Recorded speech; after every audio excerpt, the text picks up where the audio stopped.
कीतियां ने। जिस तरह इंडिया दे विच जिन्ने मुसलमान रहिंदे ने उन्हां दी मां इंडिया है, उन्हां दी मां भारत आ, लेकिन उन्हां वास्ते बड़ाई जबर जुल्म ज्यादतियां और बहुत कुछ उन्हां नाल जुल्म कीते जांदे ने। इस तरह फलस्तीन अगरचे उहदा कुछ हिस्सा उत्ते कब्जा किया इसराइल ने, वो इसराइल दे विच जिहड़े मुसलमान रहिंदे ने फलस्तीनी भाई साडे रहिंदे ने वो इसराइली बाशिंदे ने, इसराइली शहरी ने। उन्हां वास्ते इसराइल भी बतौरे मां वा, लेकिन वो भी उस जालम मां की तरह वा जिहड़ी सुतीली भी आ ते जालम भी आ। इस वास्ते ये सिर्फ कहना कि जिहड़ी मुमलकत आ या स्टेट आ या रियासत जिहड़ी आ वो मां हुंदी आ, नहीं मां नहीं हुंदी। बाज़ कम्यूनिटीज़ वास्ते, बाज़ लोगों वास्ते, बाज़ मज़ाहब वास्ते और बाहर लोकेलिटीज़ वास्ते वो मां की बजाय वो सुतीली मां बल्कि जालम मां हुंदी है। यही वजह तुसीं देखिया होना कि 5 अगस्त वाले दिन इंडिया ने मकबूजा कश्मीर के उत्ते अपना कब्जा मुकम्मल करने वास्ते उत्थों दे जिहड़े उन्हां दे इनफरादी पैगाम इनफरादी कवानीन सन जिहदे नाल उन्हां नूं सहूलत दी गई सी कि वो इंडिया के अंदर रहंदे आज़ाद रहणगे। कश्मीर एक आज़ाद हैसीयत रखता है, आज़ाद रियासत का मतलब एक दर्जा रखता सी। उस दे उत्ते उन्होंने कदगन लगाती, वो अपने कानून साजी करके उन्होंने अपना एक सूबा बना लिया और जो जबर जुल्म ज्यादती कत्लो गारत शहीद कर लोगों के घर जलाने, लोगों के जुल्म और फसीयत जिन्नी भी कर सकते सन उन्हें की।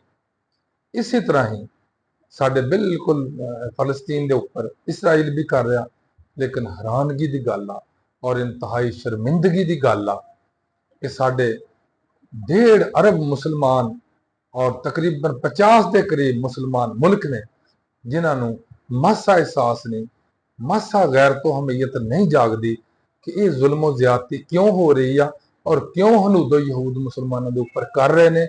इन्हों सख्ती नाल रोकया जाए। क्यों मेरे नबी सल्लल्लाहु अलैहि वसल्लम का फरमान अजीम साढ़े सामने मौजूद है कि अगर किसी खिते दे विच मुसलमानों के नाल जुल्म हुंदा ते बाकी मुसलमानों के उत्ते फर्ज आयद हुंदा कि उस जुल्म नूं खत्म करन, खत्म करवाउण।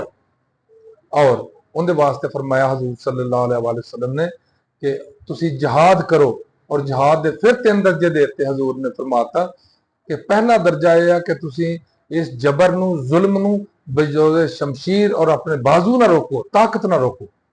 अगर नहीं रोक सकते फिर तुसी जबान ना रोको, उन्होंने जबान च उन्होंने बुरा भला कहो, जबान उन्होंने खिलाफ इस्तेमाल करो।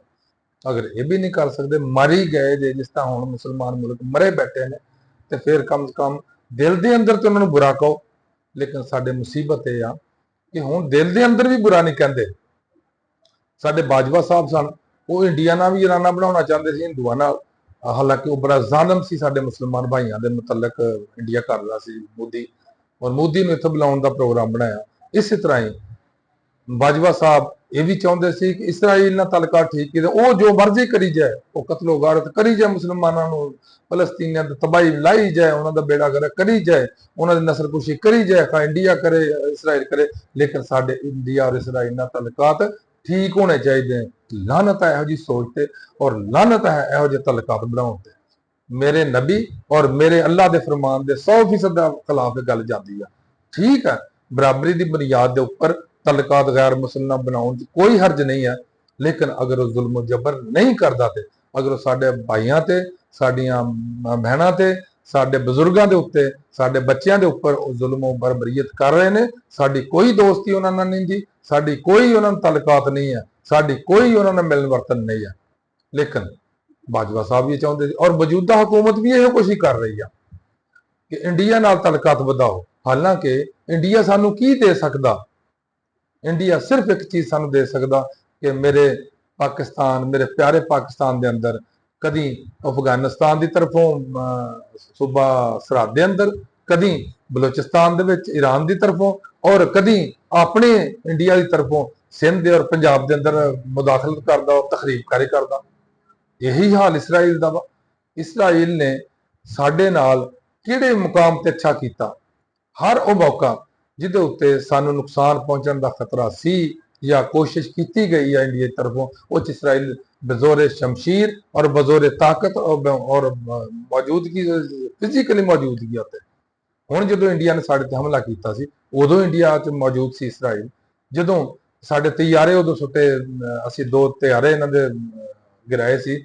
ਇਹ ਸਨ 19 ਦੀ ਬਾਤ ਆ, ਫਰਵਰੀ 19 ਚ। ਉਦੋਂ ਵੀ ਇਸਰਾइल ਮੌਜੂਦ ਸੀ ਇੱਥੇ। ਇਸ ਵਾਸਤੇ ਇਹ ਹਨੂਦੋ ਯਹੂਦ ਦਾ ਐਸਾ ਗੱਠਜੋੜ ਆ ਜਿਹਨੂੰ ਅਸੀਂ ਨਹੀਂ ਤੋੜ ਸਕਦੇ। ਕਿਉਂ? ਕਿਉਂਕਿ ਇਹਨਾਂ ਦੇ ਇਕੱਠ ਦੇ ਵਿੱਚ ਉਹ ਆਪਣੇ ਆਪ ਵਾਸਤੇ ਇੱਕ ਤਾਕਤ ਸਮਝਦੇ ਨੇ, ਲੇਕਿਨ ਸਾਡੇ ਵਾਸਤੇ ਦੋਨੋਂ ਮੁਖਾਲਫ ਨੇ। ਔਰ ਜਦੋਂ ਮੁਸਲਮਾਨਾਂ ਦਾ ਮਾਮਲਾ, ਖੁਸੂਸਨ ਪਾਕਿਸਤਾਨ ਦਾ ਮਾਮਲਾ ਆਏਗਾ, ਦੋਨੋਂ ਹੀ ਇਕੱਠੇ ਹੋਣਗੇ। ਕਿਉਂ?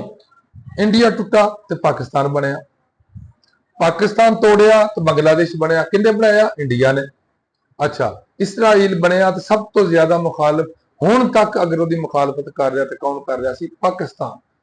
ਔਰ ਸਾਡੇ ਬਜ਼ੁਰਗ ਮੁਹਤਰਮ ਜਿਹੜੇ ਬਾਬਾ ਕਾਇਦੇ ਆਜ਼ਮ ਸਨ, ਉਹਨਾਂ ਨੇ ਉਦੋਂ ਫਰਮਾਇਆ ਸੀ ਸਨ 1947 ਦੇ ਅੰਦਰ ਕਿ ਇਸਰਾइल ਨਾਲ ਕੋਈ ਤਾਲੁਕਾਤ ਨਹੀਂ ਬਣਾਏ ਜਾ ਸਕਦੇ ਜਿੰਨਾ ਚਿਰ ਤੱਕ ਫਲਸਤੀਨ ਦੀ ਆਜ਼ਾਦ ਰਿਆਸਤ ਨਹੀਂ ਬਣ ਜਾਂਦੀ। ਲੇਕਿਨ ਸਾਡੇ ਹੁਕਮਰਾਨ ਜਿਹੜੇ ਆਉਂਦੇ ਨੇ, ਉਹ ਚੋਰੀ ਛੁਪੇ, ਉਹ ਲੁਕ ਕੇ ਕੋਈ ਵਫਦ ਭੇਜਦੇ ਨੇ, ਕੋਈ ਤਾਲੁਕਾਤ ਇੱਧਰ ਉੱਧਰ ਬਣਾਉਂਦੇ ਨੇ, ਔਰ ਕੁਛ ਜਾ ਕੇ ਆਪਣਾ ਕੋਈ ਬਾਈਡਨ ਨੂੰ ਲਿਖ ਕੇ ਦਿੰਦਾ, ਕੋਈ ਬਾਈਡਨ ਨੂੰ ਕਹਿੰਦਾ, ਕੋਈ ਮੌਜੂਦਾ ਜਿਹੜਾ ਸਦਰ ਅਮਰੀਕਾ ਦਾ ਉਹਨੂੰ ਕਹਿੰਦਾ ਕਿ ਅਸੀਂ ਜੀ ਬਿਲਕੁਲ ਇਸਰਾइल ਨੂੰ ਤਸਲੀਮ ਕਰ ਲਾਂਗੇ, ਅਸੀਂ ਇੰਡੀਆ ਨਾਲ ਵੀ ਤਾਲੁਕਾਤ ਠੀਕ ਕਰ ਲਾਂਗੇ। ਉਹ ਭਾਵੇਂ ਜੋ ਮਰਜ਼ੀ ਸਾਡੇ ਨਾਲ ਕਰੀ ਜਾਣ, ਅਸੀਂ ਕਿਉਂ ਤਾਲੁਕਾਤ ਉਹਨਾਂ ਨਾਲ ਠੀਕ ਕਰਾਂਗੇ ਜੀ? ਸਾਡੇ ਤਾਲੁਕਾਤ ਉਹਨਾਂ ਦੇ ਨਾਲ ਕਿਲੇ ਖਰਾਬ ਨੇ? ਸਾਡੇ ਖਰਾਬੀ ਤੇ ਇਹੀ ਹੈ ਨਾ ਕਿ ਸਾਡੇ ਉਹ ਦੁਸ਼ਮਣ ਨੇ। ਉਹ ਅਗਰ ਦੁਸ਼ਮਣੀ ਛੱਡ ਦੇਣਗੇ, ਅਗਰ ਉਹ ਪਾਕਿਸਤਾਨ ਦੇ ਖਿਲਾਫ, ਪਾਕਿਸਤਾਨ ਦੀ ਮੁਖਾਲਫਤ, ਮੁਸਲਮਾਨਾਂ ਦੀ ਮੁਖਾਲਫਤ ਛੱਡ ਦਿੰਦੇ ਨੇ, ਪਾਕਿਸਤਾਨ ਨੂੰ ਨੁਕਸਾਨ ਪਹੁੰਚਾਉਣਾ, ਮੁਸਲਮਾਨਾਂ ਨੂੰ ਨੁਕਸਾਨ ਪਹੁੰਚਾਉਣਾ ਛੱਡ ਦਿੰਦੇ ਨੇ, ਅਗਰ ਪਾਕਿਸਤਾਨ ਦੇ ਵਿੱਚ ਦਹਿਸ਼ਤਗਰਦੀ ਔਰ ਮੁਸਲਮਾਨਾਂ ਦੀ ਕਤਲ-ਓ-ਗਾਰਤ ਖਤਮ ਕਰ ਦਿੰਦੇ ਨੇ, ਸਾਨੂੰ ਕੋਈ ਇਤਰਾਜ਼ ਨਹੀਂਗਾ।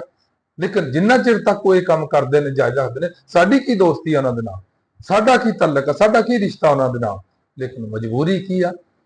ਇਹ ਜਨਾਬ ਬਾਈਡਨ ਦੇ ਜ਼ਮਾਨੇ 'ਚ ਬਾਈਡਨ ਸਾਹਿਬ ਦੀ ਮਜਬੂਰੀ ਸੀ। ਹੁਣ ਜਨਾਬ ਆ ਗਏ ਨੇ ਨਵੇਂ ਸਦਰ ਸਾਹਿਬ, ਉਹਨਾਂ ਦੇ ਜ਼ਮਾਨੇ 'ਚ ਪਤਾ ਨਹੀਂ ਇਹਨਾਂ ਨੂੰ ਉਹਦੀ ਮਜਬੂਰੀ ਬਣ ਗਈ ਆ ਕਿ ਤਰਲੇ ਲੈਂਦੇ ਫਿਰਦੇ ਨੇ ਇਸਰਾइल ਨੂੰ ਤਸਲੀਮ ਕਰੋ, ਭਾਰਤ ਦੇ ਨਾਲ ਤਾਲੁਕਾਤ ਬਣਾਓ। ਕਿਉਂ ਬਈ? ਜਿੰਨਾ ਚਿਰ ਤੱਕ ਉਹ ਆਪਣਾ ਅਸਲਾ ਸਾਡੇ ਮੁਸਲਮਾਨਾਂ ਦੇ ਖਿਲਾਫ, ਸਾਡੇ ਪਾਕਿਸਤਾਨ ਦੇ ਖਿਲਾਫ ਇਸਤੇਮਾਲ ਕਰਨਾ ਨਹੀਂ ਛੱਡਦੇ, ਸਾਡਾ ਕੋਈ ਤਾਲੁਕ ਨਹੀਂ ਉਹਨਾਂ ਨਾਲ। ਔਰ ਅਸੀਂ ਬਿਲਕੁਲ ਬਤੌਰ ਪਾਕਿस्तानी, बतौर मुखलिस पाकिस्तानी और बतौर पाकिस्तान का एक मुअज़्ज़ज़ शहरी, मैं खुद भी और मेरे जैसे बहुत सारे लोग यही ज़हन रखते हैं कि साढ़े कोई ताल्लुकात नहीं होना हो सकता जिन्ना चिर तक वो अपने आप को सरेंडर नहीं करते, अपने आप को पाकिस्तान की मुखालफत करने तो रोकते, पाकिस्तान दहशतगर्दी करने नहीं हटते जिन्ना चिर तक साढ़े मुसलमान भाइयों को ज्यादती करने, जुल्म करने, उन्होंने कतल करना नहीं छड़ देंगे, साढ़े उन्होंने कोई ताल्लुकात नहीं। अल्लाह हाफिज़, अस्सलाम वालेकुम।